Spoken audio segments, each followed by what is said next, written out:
திரு Joy sir அவர்களே, madam jolly அவர்களே, நல்லி குப்புசாமி செட்டியார் அவர்களே, பாரதி பாஸ்கர் அவர்களே, பிரசாந்த் அவர்களே,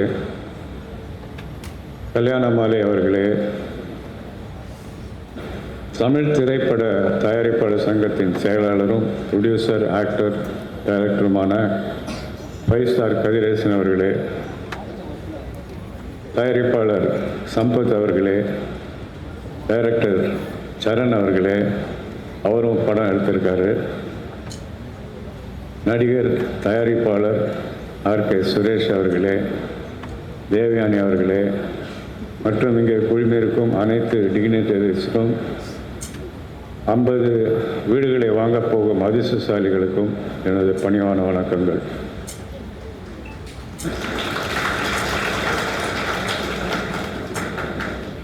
ஜாய் ஒரு விஷனரி. அவர் ஒரு புக்கு எழுதினார், அவருடைய சுயசரிதை தங்க மகன். அதை நாங்கள் ரீசெண்டாக ரிலீஸ் பண்ணோம். அவர் லைஃப்பில் எவ்வளோ கஷ்டப்பட்டு முன்னேறி இந்த லெவலுக்கு வந்திருக்காருன்றது அந்த புத்தகத்தை படிக்கும்போது நமக்கு எல்லாருக்கும் ஒரு இன்ஸ்பிரேஷனாக இருக்கும். அதில் அவர் எவ்வளோ சிரமப்பட்டார் வாழ்க்கையில். இங்கேருந்து துபாய்க்கு போய் அங்கே எவ்வளோ, அந்த டைம்லேயும் ஒரு சின்ன வார் இருந்தது, அதிலெல்லாம் ஸ்ட்ரகிள் ஆகி திரும்பி இன்றைக்கி இந்த நிலைமையில் இவ்வளோ பெரிய நிலைமை. அதாவது உலகத்தில் 200 store rooms through out the world. இங்கே தமிழ்நாடு, இந்தியா மட்டுமல்ல, உலகத்தில் இருக்கிற எல்லா கண்ட்ரீஸ்லேயும் ஜாயலுக்கா ஸ்டோர் இருக்குது. அதை வெற்றிகரமாக நடத்திட்டு வராங்க. அது எப்படி நடத்துகிறாங்கன்னா, இன்றைக்கி அந்த காலத்தில் ஒரு 1000 ஸ்கொயர் ஃபீட்டில் ஸ்டோர் ரூம் இருக்கும்.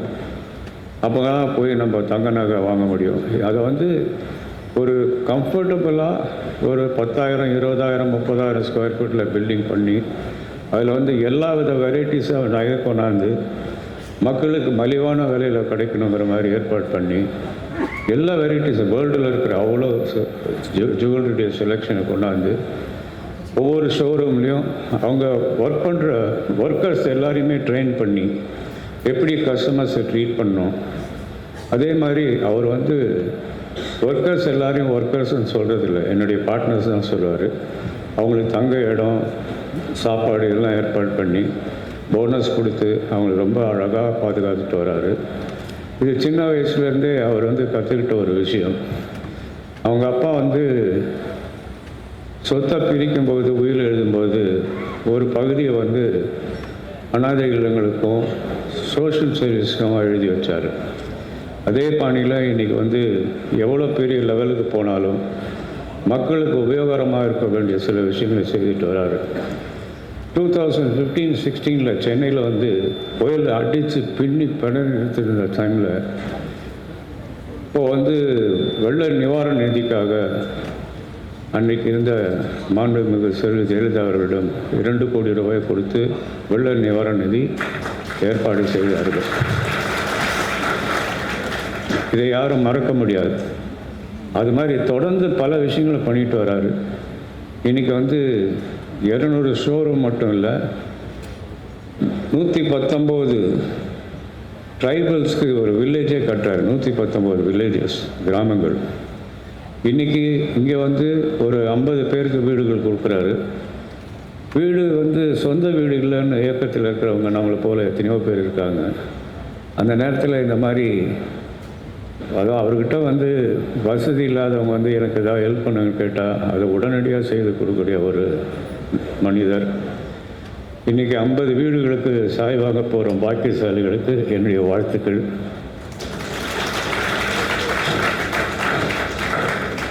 வீடுங்கிறது ஒரு வரப்பிரசாதம். அந்த வரப்பிரசாதம் இன்றைக்கி உங்களுக்கெல்லாம் கிடைக்க போகுது. இந்த நிகழ்ச்சிக்கு என்னை அழைத்து இங்கே பேச வைத்ததற்கு எல்லாருக்கும் என்னுடைய நன்றி, வணக்கம். மேடையில் அமர்ந்திருக்கும் என் அன்பான சேட்டா ஜாய் அவர்களுக்கும், ஜாய் ஃபவுண்டேஷன் தலைவி திருமதி ஜாய் அவர்களுக்கும், பத்மபூஷன் ஐயா நல்லி சார் அவருக்கும், அண்ட் இந்தியன் ஆப்ரேஷன்ஸை பார்த்துட்ருக்க மிஸ்டர் தாமஸ் அவர்களுக்கும், முக்கியமாக மேடம் பாரதி பாஸ்கர் மேடம் அவர்களுக்கும், இங்கே வந்திருக்க கல்யாணமாலை சார் அவர்களுக்கும், என்னோட அங்கமாக இருக்க இப்போ புதுசாக ஒரு படம் பண்ணிகிட்ருக்கோம். அதுலேருந்து என்னுடைய ஃபேமிலி இங்கே வந்திருக்காங்க. முக்கியமாக Kathiresan sir, 5 star Kathiresan sir அவர்களுக்கும், என்னோட சகோதரர் திரு ஆர்கே சார் அவர்களுக்கும், அவரோட துணைவர்களுக்கும், மேடம் உங்களை எப்படி சொல்லலாம் உங்களுக்கும், அண்ட் என்னுடைய டைரக்டர் திரு சரண் சார் அவர்களுக்கும், மகங்கோபி சார் அவர்களுக்கும், ஒரு அழகான ஒரு நடிகர் உங்களுக்கும், அண்ட் ஜாய் சார். அதனாலே ஜாய் சார் மட்டும் இல்லை, அவருடைய அடியில் இருக்க ஒவ்வொருத்தருமே ஜாய் என்றாலே நீங்கள் தான், people who work under him. உங்களுக்கும் அண்ட் ரொம்ப ரொம்ப முக்கியமாக பத்திரிகை நண்பர்களுக்கும் ஊடக நண்பர்களுக்கும் அனைவருக்கும் வணக்கம். இன்றைக்கி ஒரு ரொம்ப ஸ்பெஷலான நாள். ஏற்கனவே சொன்ன மாதிரி it is the 18th birthday of the Chennai showroom. ரொம்ப ஸ்பெஷலான நாள். இந்த ஸ்பெஷலான நாளில் வந்து ஒரு அருமையான ஒரு விஷயம் நடக்குதுன்னா, ஒரு நல்ல ஒரு பழமொழி இருக்குது, வீடு கட்டிப்பார் கல்யாணம் பண்ணிப்பாருன்னு. கல்யாணம் பண்ணிப்பாருன்னா திரும்பி நம்ம ஜாய்கிட்ட தான் வரும். அது எல்லாம் தெரிஞ்சோம். கல்யாணம் பண்ணும்போது என்ன நகை எல்லாம் வரும்னு சொல்லிட்டு ஜாய்கிட்ட தான் வரும். பட் வீடு கட்டிப்பாருன்னா அதுக்கும் இப்போ வந்து ஜாய் ஃபவுண்டேஷன்லேருந்து, ஜாய் ஹோம்ஸ்லேருந்து அவங்க ரொம்ப கஷ்டப்பட்டு அவங்களுக்கு ஒரு வீடே இருக்காத, நிலம் இருக்காதுன்னு சொல்கிற ஒரு 50 குடும்பங்களுக்கு ஒரு தரமான ஒரு அருமையான ஒரு வீடை கொடுத்து, எனக்கும் ஒரு வீடு இருக்குன்னு சொல்கிறது வந்து, இப்போ அவர் ஒரு நல்ல லைன் சொன்னாங்க, அதான் வீடு என்பது ஒரு ப்ரிவிலேஜ் கிடையாது, வீடு என்பது ஒரு ரைட்டுன்னு. ஸோ அவங்களுக்கும் எனக்கு வீடு இருக்குன்னு ரைட்டை கொடுத்ததுக்கு முதல்ல திரு ஜாய் சாருக்கும் அவர் துணையார் திரு ஜோலிக்கும் நிறைய நன்றிகளும். ஏன்னா இன்றைக்கி வந்து ஒரு 50 குடும்பங்களை வந்து எனக்கும் ஒரு வீடு சொல்லியிருக்குன்னு சொல்லும்போது அது எவ்வளோ பெரிய சந்தோஷம். அண்ட் நம்ம எல்லாருமே பார்த்தோம், அதாவது ஜாய் ஃபவுண்டேஷனில் பார்த்தீங்கன்னா வீடு மட்டும் இல்லாமல் கேன்சர் இன்ஸ்டியூட்டாக இருக்கட்டும், மக்களுக்கு எங்கெங்கே பிரச்சனை இருக்கோ அவங்களால என்னென்ன பண்ண முடியுமோ ரொம்ப அருமையாக எவ்வளோ தூரம் அது அவன் சாதது இந்த கையில் வாங்கி இந்த கை தர்றது வந்து யாருக்கும் தெரியக்கூடாதுன்னு சொல்லுவாங்க. அந்த மாதிரி நிறைய விஷயங்கள் இங்கே காமிச்சது ஜஸ்ட் கொஞ்சம் தான். ஏராளமான இப்போ நிறைய பேர் ஹெல்ப் பண்ணிக்கிட்டு அந்த ஜாய் ஃபவுண்டேஷன் மூலமாக ஒரு பொதுமக்களுக்கு ஒரு சேவையாக செஞ்சு அதை எந்த ஒரு எதிர்பார்ப்பு இல்லாமல் பண்ணுறது வந்து ஒரு மிகப்பெரிய விஷயம். எப்பயுமே நான் எல்லா ஃபங்க்ஷனும் சொல்கிறது வந்து, ஜாய் சேட்டா வந்து he is a visionary, he is an example. அதாவது நம்ம வந்து குழந்தைங்களுக்கு வந்து காமிப்போம், இப்போ இவர் மாதிரி வரணும் அவர் மாதிரி வரணும்னு. இன்றைக்கி வந்து ஜாய் சார் அது மாதிரி இருக்கார். அதாவது ஒரு தனித்தனிமையாக வந்து எந்த ஒரு சப்போர்ட் இல்லாமல் இன்றைக்கி ஒரு எம்பையராக கட்டி, இப்போ அவர் மட்டும் ஜாலியாக இல்லாமல் அவரோட குடும்பம் மட்டும் இல்லாமல் ஸ்டாஃப் மட்டும் இல்லாமல் மக்களுக்கும் திரும்பி கொடுக்குறது நினைக்கும் போது ரொம்ப ரொம்ப சந்தோஷமாக இருக்குது. Thank you Thiru ஜேட்டா, thank you, it's wonderful. And இது ஜஸ்ட் அ ஸ்டார்ட் தான், ஜஸ்ட் அ ஸ்டார்ட். இன்னும் ஒரு 5 வருஷத்தில் பார்த்தீங்கன்னா என்கிட்ட இந்தியாவிலே வந்து ஜாய் எல்லாம் எங்கெங்கெல்லாம் பேர், அதாவது நம்மளுக்கு வந்து சந்தோஷம்னு என்ன சொல்லுவோம், வாழ்க்கையில் என்ன வேணும், சந்தோஷம் வேணும்னு சொல்லுவோம். அந்த சந்தோஷமே இவர் மூலமாக வருது நினைக்கும் போது இட்ஸ் அகெயின் ஃபென்டாஸ்டிக். தேங்க்யூ சேட்டா. ஸோ ஐ விஷ் யூ அந்த காடோட எல்லா பிளெஸ்ஸிங்ஸும் உங்கள் ஃபேமிலிக்கும் உங்களுக்கும் நம்ம ஸ்டாஃப்க்கு எல்லாருக்குமே ஒவ்வொருத்தருக்குமே ஜாலிகா ஸ்டோர் வேறு சரி ஒவ்வொரு ஸ்டாஃப்மே எல்லாருக்கும் வந்து all your blessings from God should be blessed upon you and thank you so much for the wonderful initiative. God bless you. நன்றி.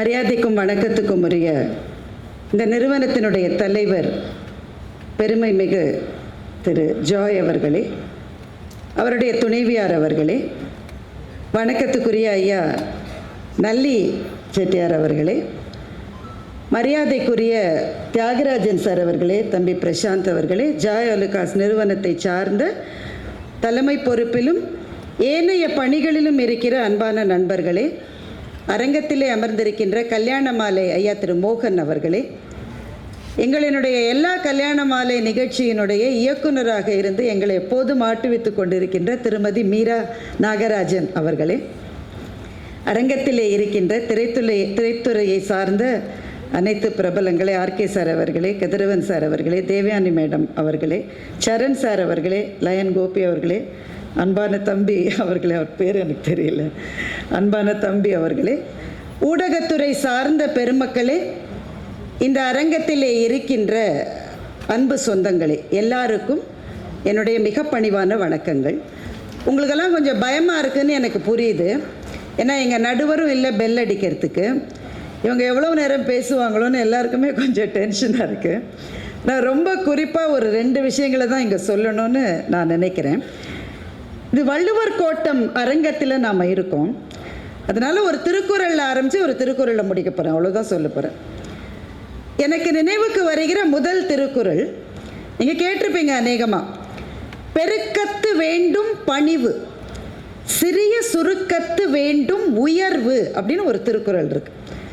என்ன பொருள்னா, ஒருத்தர் நல்லா வளர்ந்து பெரிய அதிகாரத்திலையோ வசதியிலையோ இருக்கிற போது பணிவாக தான் இருக்கணும் அப்படின்னு சொல்லிட்டு அடுத்த லைனில் வள்ளுவர் என்ன சொன்னார்னா, ஆனால் வளர்ந்து வர்றாங்க இல்லை, அப்போ என்ன வேணும்னா அப்போவும் மனசில் பணிவு வேணும், ஆனால் கொஞ்சம் உயர்வு, நான் கூட பெரிய ஆள் தான் அப்படின்னு சொல்லணும். சொல்லலைன்னா என்ன ஆகும், உங்கள் எல்லாருக்கும் தெரியும், ஏறி மிதிச்சிருவாங்க.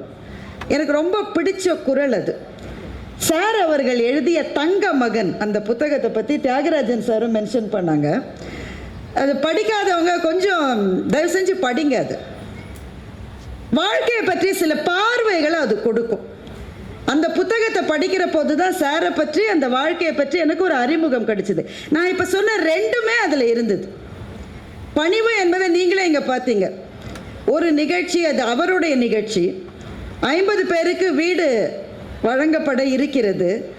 மேடம் வந்து தலைவராக இருக்கிற ஃபவுண்டேஷனில் என்னென்னலாம் செய்கிறாங்கன்னு நம்ம ஏற்கனவே அந்த ஏவியில் பார்த்தோம். அப்படி இருக்கிறவங்க குறைஞ்சது ஒரு 25 நிமிஷமாவது பேச வேணாம். ஒரு 2 நிமிஷத்தில் பேசி முடித்த ஒரே சேர்மன் எனக்கு தெரிஞ்ச அவர் தான். அந்த அளவு. என்ன இவ்வளோ கம்மியாக கைத்தட்டுறீங்க நீங்கள்? எனக்கு இல்லை, இது அவருக்கு. பணிவு என்பதே அவர். ஏன்னா வளர்ந்து வருகிற சூழலில் இது நமக்கு தெரியும். அதற்கு முன்னாடி ஒரு நிகழ்ச்சியை தங்க மகன் புத்தகத்தில் எழுதியிருக்கார். ரொம்ப சீக்கிரமாக அதை சொல்ல போகிறேன். சார் வந்து அப்பவுமே ஒரு தொழிலதிபர் தான், ஆனால் இந்த அளவு பிரம்மாண்டமான வளர்ச்சி அடைவதற்கு ஒரு 2-3 ஸ்டேஜ் முன்னாடின்னு வச்சுக்கோங்களேன். அப்போ துபாயில் இருந்திருக்காரு. ஒரு ஃப்ரெண்டை பார்க்கறதுக்காக ரோல்ஸ் ராய்ஸ் ஷோரூம் வாசலில் மீட் பண்ணலான்னு சொல்லியிருக்காங்க. அப்படி சொல்லுவோம் தானே, இந்த ஷோரூம் வாசலில் மீட் பண்ணலாம்ப்பான். சார் வந்து கொஞ்சம் முன்னாடியே போயிட்டார். அந்த ஃப்ரெண்டு கொஞ்சம் லேட்டாக வர்றார். சார் சும்மா தானே நிற்கிறோன்னு சொல்லி அவர் அங்கே இருக்கிற ஒரு ரோல்ஸ் ராய்ஸ் காரை போய் இவர் பார்த்துருக்காரு. நிற்கிற நேரத்தில் பார்க்கலான்னு சொல்லி அந்த ஷோரூமில் இருந்த ஒரு சகோதரர், ஒரு சிப்பந்தி இவர்கிட்ட வந்து சொல்லியிருக்கார், வாங்க போறியா இல்லை, வாங்குறவங்க தான் பார்க்கணும், வாங்காதவங்க அங்கே நிற்கணும், அங்கே போய் நில்லு அப்படின்னு சொல்லியிருக்காரு. இவரும் வெளியில் வந்துட்டார். அவர் தேடி வந்த நண்பர் வந்துட்டார். சாரி லேட் ஆயிடுச்சு. இவர் சொன்னாரா, நம்ம சந்திக்கிறதுக்கு முன்னாடி ஒரு சின்ன வேலை இருக்குது. என்ன வேலை? ஷோரூம்குள்ளே போய் ஒரு கார் வாங்கணும்னு இவர் சொல்லியிருக்கார். ஷோரூம்குள்ளே போய் அதே காரு, எந்த காரு இவர் பக்கத்தில் நின்று பார்த்தப்போ அதெல்லாம் தொட்டு பார்க்கக்கூடாது, வெளியில் போன்னு சொன்ன அதே காரு, அது வேணும்னு சொல்லியிருக்காரு. அது ஷோரூம் பீஸ், அதுதான் வேணும் என்று சொல்லி, அது மாத்திரமல்ல அந்த சிப்பந்தி அவரையே வந்து எனக்கு கொஞ்சம் இதை முடிச்சு கொடுக்க சொல்லுங்கன்னு கேட்டிருக்காரு. அப்போ அந்த சிப்பந்தியினுடைய முகம் எப்படி இருக்குன்னு எனக்கு தெரியல, அவரும் எழுதலை அதை பற்றி. ஆனால் கிளைமேக்ஸ் இனிமேல் தான் இருக்கு. அந்த காரை வாங்கிட்டார். வாங்கிட்டு என்ன செய்யறது? அவருக்கு ஒன்றும் கார் தேவையில்லை, அந்த நேரத்தில் வாங்கினது தான் அவருக்கு. அவருடைய அந்த மார்க்கெட்டிங் உத்தியில் ஒன்று தோணி இருக்கு. ஜாய் அலுகாஸில் நகை வாங்குறவங்களுக்கெல்லாம் ஒரு ராஃபில், அதாவது ஒரு குலுக்கல் இது நடத்தி அதில் வெற்றி பெறுபவர்களுக்கு ஒரு ரோல்ஸ் ராய்ஸ் கார் பரிசுன்னு அறிவிச்சிட்டார். அறிவிச்சதோடு இல்லாமல் அந்த காரை அங்கேயே நிறுத்தி அந்த காரோடைய முகத்தில் இதுதான் குலுக்கலில் கிடைக்க போகிற பரிசு அப்படின்னு பெரிய ஸ்டிக்கர் ஒட்டிட்டார். அப்போ நிறைய பேர் வந்து அந்த காரை தொட்டு தொட்டு பார்த்துருப்பாங்க. ஆனால் தள்ளி போன்னு யாரும் சொல்லிட முடியாது. அப்போ இதற்கு பிறகு தான் சூப்பர் கிளைமேக்ஸ். இதை இவர் செய்த பிறகு ரோல்ஸ் ராய்ஸ் நிறுவனம் ஒரு திட்டத்தை கொண்டு வந்தாங்க. என்னன்னா, அவங்கள்ட்ட கார் வாங்குறவங்களோட அவங்க ஒரு அக்ரிமெண்ட் போட்டாங்க. நான் வாங்குகிற காரை குலுக்கல் முறையில் வெற்றி பெற்றவருக்கு பரிசு என்று அறிவிக்க மாட்டேன்னு சொல்றவங்களுக்கு தான் ரோல்ஸ் ராய்ஸ் கார். இப்ப அந்த குறளை திரும்ப சொல்றேன் பாருங்க. பெருக்கத்து வேண்டும் பணிவு, சிறிய சுருக்கத்து வேண்டும் உயர்வு. உயர்வுனா அந்த இடத்துல நிமிர்வுன்னு அர்த்தம். நீ என்ன நீ எல்லாம் பெரிய ஆளா என்று சொல்லுகிறவர்களின் எதிரில், அதுவும் குறிப்பாக நாம் இந்தியர்கள் தென்னிந்தியர்கள்லாம் இதெல்லாம் கொஞ்சம் ஜாஸ்தியாகவே வரும். அந்த இடத்திலே நிமிர்வு இருக்க வேண்டும். ஆனால் வாழ்க்கையில் உயர்ந்த பிறகு பணிவு இருக்க வேண்டும் என்பதற்கு ஒரு உதாரணமாக இருக்கிற அவருக்கு உங்கள் அத்தனை பேரின் சார்பிலும் என்னுடைய பாராட்டுதல்களையும் வணக்கத்தையும் தெரிவித்துக் கொள்கிறேன். ரெண்டாவது விஷயம், இங்கே ஃபவுண்டேஷன் செய்கிற நிறைய விஷயம், ரொம்ப குறிப்பாக கேன்சர் நோயாளிகளுக்கும் மற்ற நோயாளிகளுக்குமான உதவிகள். இப்போ உதவி செய்வது என்பது ரொம்ப நல்ல விஷயம். ஆனால் உதவி செய்வதற்கு எனக்கு ஒரு கடமை இருக்கிறதுன்னு வர்ற எண்ணம் இருக்குது பாருங்களேன், அது ரொம்ப அரிதினும் அரிது. நிறைய பேர் கேரளாவை சேர்ந்தவங்க, அதனால் சீக்கிரமாக ஒரு கதை சொல்கிறேன். குருவாயூரப்பன் கோவிலில் நடந்ததாக சொல்லுவாங்க. குருவாயூரப்பனுக்கு ஒரு பக்தர் 2 வாழைப்பழத்தை கொடுத்துட்டு படைச்சிட்டு போயிட்டாரு. ஒரு ஏழை பையன், பசி அவனுக்கு, உள்ள ஓடி 2 பழத்தை தூக்கிட்டான். தூக்கிட்டு வெளியில் போனவன் என்ன நினைச்சானோ தெரியல, ஒரு பழத்தை எடுத்து குருவாயூரப்பன் முன்னாடியே போட்டுட்டு ஒரு பழத்தை தான் எடுத்து சாப்பிட்டுட்டான், மாட்டிக்கிட்டான். ஏய், குருவாயூரப்பனுக்கு போட்ட பழத்தை நீ எடுத்தியா, உனக்கு தண்டனை அப்படின்னு சொல்லி அங்கே இருந்த ஒரு பெரியவர், என்ன தண்டனைன்னா 100 தடவை அந்த கோயிலை சுற்றிவான்னு சொல்லிட்டார். சொன்னதோடு அவரே உட்காந்து என்றார். 100 தடவை வந்தானா. ரவுண்ட் 1 பையன் வந்துட்டான். ரவுண்ட் 2 பார்த்துக்கிட்டே இருக்காரு, கண்ணை தேய்ச்சிக்கிட்டு பார்க்குறாரு. சல் சல்லுன்னு சலங்க ஒலி கேட்குறது, மயில் பீலி அசைய அசைய அந்த கிருஷ்ணனே 2வது ரவுண்டில் வந்தான். என்னடா அது கிருஷ்ணன் நடந்து வரான்னு பார்த்தா 3வது ரவுண்டு பையன் வரான், 4வது ரவுண்டு கிருஷ்ணன் வரான், 5வது ரவுண்டு பையன் வரான், 6வது ரவுண்டு கிருஷ்ணன் வரான். 100 ரவுண்டு முடிச்ச அப்புறமா கிருஷ்ணனை பிடிச்சிக்கிட்டாரு. கண்ணா, உனக்கு நான் தண்டனை கொடுக்கலையே, அந்த பையன் எடுத்தானே அவனுக்கு தானே தண்டனை கொடுத்தேன், நீ ஏன் தண்டனையில் பாதியை வாங்கிக்கிட்டேன்னு பெரியவர் கேட்டார். அப்போ கண்ணன் சொன்னா, 2 பழத்தில் 1 எனக்கு கொடுத்துட்டான், அவன் 1 தான் சாப்பிட்டான், அப்போ தண்டனையில் பாதியை நான் தானே எடுத்துக்கணும்னு கண்ணன் சொன்னதாக ஒரு கதை உண்டு. இந்த கதையிலேருந்து நாம் தெரிஞ்சுக்க வேண்டிய விஷயம், உயர்ந்து வருகிற எல்லாருக்கும் பின்னால் நிறைய பேரினுடைய பங்களிப்பு இருக்கிறது. There is nothing like a self-made man. All of us are made of hundreds of others என்று ஒரு ஆங்கில பழமொழி உண்டு. அப்படி சில பேர் உதவி செஞ்சு பெரும் உயர்வை பெற்றுவிட்ட சில பேருக்கு தான் திருப்பி கொடுக்கணுன்ற எண்ணம் வருது. அந்த எண்ணம் ஐயா அவர்களுக்கு வந்திருப்பதை இந்த மேடையிலே ரொம்ப மகிழ்ச்சியோடு நான் பாராட்டுகின்றேன். நோயாளிகளுக்கு செய்கிற உதவின்றது தலைமுறைகளை காப்பாற்றுகிற உதவி, மறந்துடாதீங்க. நோய் வந்துருச்சு, அதிலிருந்து மீண்டு வருகிற அளவு வசதி இல்லைன்ற உங்களுக்கு செய்கிற உதவி இருக்கு பாருங்க, உங்களுக்கு மன நிம்மதியை மாத்திரம் தராது, அது தலைமுறையை காக்கும் என்ற நம்பிக்கை நம்முடைய மண்ணில் உண்டு. அதே போல தான் வீடும். இங்கே 50 குடும்பங்கள், உங்களுக்கு பல பேருக்கு வீடு என்பது ஒரு கனவாக கூட இருந்திருக்கலாம். ஒரு வீடு என்பது ஒரு கனவு தானே. அதனால தான் கனவு இல்லம்னு சொல்லி தான் பல ஃப்ளாட் ப்ரமோட்டர்ஸ் விற்கிறாங்களே. ஒவ்வொரு இல்லமும் ஒரு கனவு. ஆனால் உங்களில் சில பேருக்கு, ஏன் பல பேருக்கு எய்த முடியாத கனவாக கூட அது இருந்திருக்கலாம்.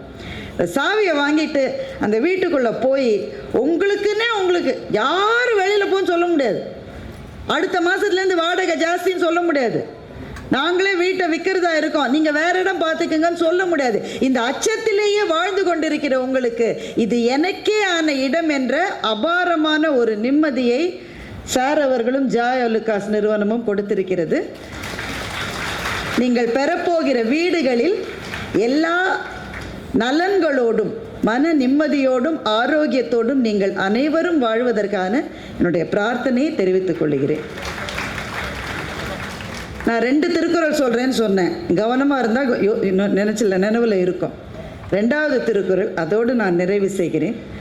மருந்தாகி தப்பா மரத்தற்றால் செல்வம் பெருந்தகையான் கண் படின் அப்படின்னு ஒரு திருக்குறள் இருக்கு.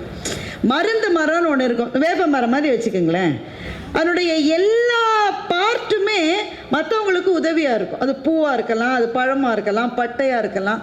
அது மாதிரி தான் மருந்து மரத்தினுடைய எல்லா பகுதியுமே மருந்தாக இருக்கும். நல்ல உள்ளம் கொண்ட ஒருவனிடம் செல்வம் சேருகிற போது அது மருந்து மரம் மாதிரி இந்த சமூகத்துக்கே அது பயன்படும் என்று வள்ளுவர் சொன்னார். ஒரு மருந்து மரம் நம்முடைய வீட்டில் வளர்ந்தா எப்படி பல பேரினுடைய நோயை தீர்க்குமோ, பல பேரினுடைய கவலையை போக்குமோ, பெருந்தகையான் என்ற சொல்லை வள்ளுவர் பயன்படுத்துகிறார். நெஞ்சிலே கருணை உடையவர்னு அர்த்தம். நெஞ்சிலே கருணை உடைய ஒருவருக்கு இந்த மாதிரியான மற்றவர்களுக்கு கொடுக்க வேண்டும் என்ற எண்ணம் வருகிற போது ஒரு சமூகமே பயன்படுகிறது. அந்த திருக்குறளுக்கு இலக்கணமாக இருக்கிற சாருக்கு திரும்பவும் என்னுடைய நன்றியை சொல்லுகின்றேன். நம்ம சுற்றி கொஞ்சம் பாருங்களேன், எங்கே பாரு போர்ச்சூழல், ஒவ்வொரு நாளும் கெட்ட செய்தி தான் வருது. ஃபோனை திறக்கிறதுக்கே பயமாக இருக்குது.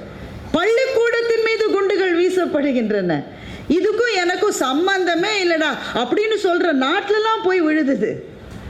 அடுத்த நிமிடம் என்பது கொஞ்சம் கூட நிச்சயமே அல்ல என்ற சூழலில் செய்திகளை வாங்கி கொண்டிருக்கிற நமக்கு இன்றைய தினம் ஒரு நல்ல தினம். ரொம்ப நாள் கழித்து ஒரு நல்ல செய்தி வந்திருக்கு. ஒருவர் 50 பேருக்கு வீடுகள் தரப்போகிறார் என்ற நல்ல செய்தியை கேட்கிற போது இன்னமும் இந்த மண்ணில் அறமும் தர்மமும் கருணையும் வாழ்கிறது என்ற நம்பிக்கையை நமக்குள்ளே திரும்பவும் விடச் செய்திருக்கின்ற தலைவர் ஜாய் ஐயா அவர்களுக்கும், இந்த விஷயம் எதுவுமே வீட்டுக்காரம்மாவனுடைய சப்போர்ட் இல்லாமல் பண்ண முடியாதுங்க. அவங்களுடைய உற்ற துணை இருந்தால்தான் மற்றவர்களுக்கு கொடுப்பது என்பது சாத்தியமாகும். அதனால் அந்த கருணை நெஞ்சத்துக்கு சொந்தமான திருமதி ஜாய் அவர்களுக்கும், இங்கே வந்து சிறப்பித்திருக்கிற உங்கள் அத்தனை பேருக்கும், திரும்பவும் இந்த வீடுகளை பெறப்போகிற பயனாளிகளுக்கும் என்னுடைய வாழ்த்துக்களை சொல்லி இந்த நல்ல வாய்ப்புக்கு நன்றி சொல்லி முடிக்கிறேன். வணக்கம்.